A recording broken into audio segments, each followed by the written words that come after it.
آئیے آج ایک خاص موضوع پر بات کرتے ہیں۔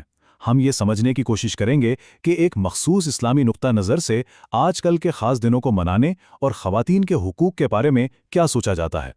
تو ہم شروعات کیسے کریں گے؟ سب سے پہلے ہم دیکھیں گے کہ اسلام میں کون سے خاص دن منانے کی اجازت ہے، پھر ایک بہت اہم اصطلاح بدعت، اس کا مطلب سمجھیں گے۔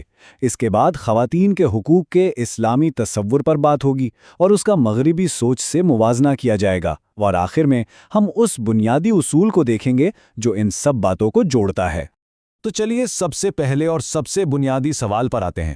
ماخذ کے مطابق اسلام میں جشن منانے کے لیے کون سے دن مقرر کیے گئے ہیں؟ بہت واضح طور پر اس ماخذ کے مطابق اسلامی کیلنڈر میں صرف 2 ہی ایسے دن ہیں جنہیں باقاعدہ طور پر جشن کے لیے تسلیم کیا گیا ہے۔ جی ہاں، صرف 2، اور انہیں عید کہا جاتا ہے۔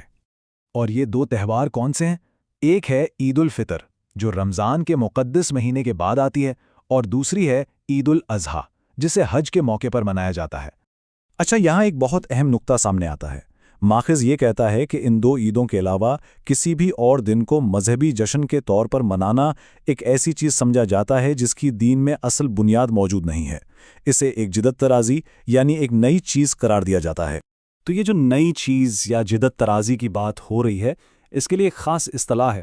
آئیے اب اس پر بات کرتے ہیں۔ یہ اصطلاح ہے بدعت۔ دیکھیں، بدعت کا مطلب ہے دین میں کوئی ایسی نئی بات شامل کرنا جس کی اصل بنیاد شریعت میں نہ ہو، اور اسی اصول کو ماخذ کے مطابق ان تمام تقریبات پر لاگو کیا جاتا ہے جن کی اجازت نہیں ہے۔ اب اسی منطق کو آگے بڑھاتے ہوئے ماخذ کا رخ خواتین کے حقوق کے موضوع کی طرف مڑتا ہے، اور یہاں بھی ایک خاص نقطہ نظر پیش کیا گیا ہے۔ شروعات ہوتی ہے خواتین کے حقوق کی جدید تحریکوں پر ایک تنقیدی نظر سے۔ ماخذ میں انہیں نام نہاد حقوق کی تحریکیں کہا گیا ہے۔ لیکن اس تنقید کے ساتھ ساتھ یہ دلیل بھی دی جاتی ہے کہ اسلام نے تو عورتوں کو پہلے ہی بہت اہم حقوق عطا کیے تھے۔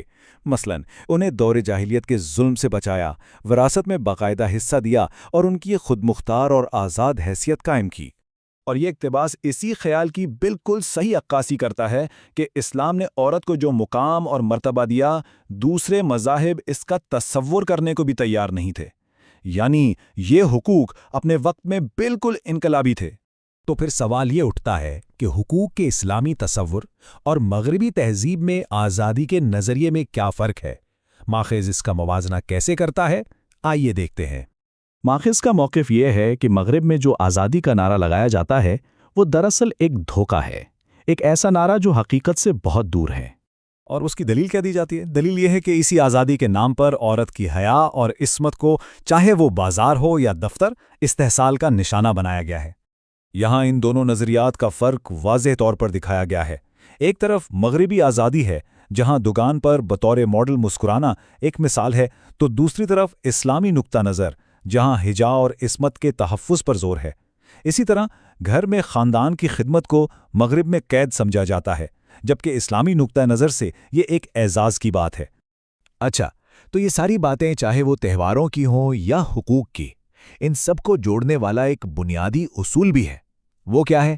آئیے اب اس آخری اور اہم حصے میں اسے سمجھتے ہیں۔